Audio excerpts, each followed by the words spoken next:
রহমানুর রহিম। আমরা এখন বাংলাদেশের সবচেয়ে গুরুত্বপূর্ণ জায়গা জাতীয় শহীদ মিনারে অবস্থান করছি।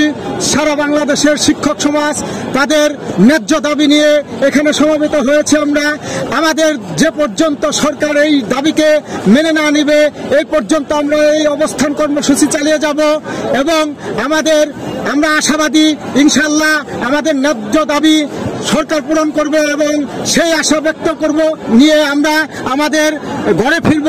আমাদের সফলভাবে আমরা যাতে ঘরে ফিরতে পারি, সবাই সবার কাছ থেকে দোয়া চাই আমরা যেন আমাদের এই আন্দোলনকে আরো বেগবান করে নিয়ে যেতে পারি। যে পর্যন্ত সরকার এই আন্দোলনকে মেনে না নেবে বা আমাদের ন্যায্য দাবি মেনে না নেবে এ পর্যন্ত আমরা ইনশাল্লাহ এই শহীদ মিনারে অবস্থান করব এবং আমাদের যে নেতা আছে এই নেতার সিদ্ধান্ত অনুযায়ী আমরা পরবর্তী কর্মসূচিতে অংশগ্রহণ করবো ইনশাল্লাহ।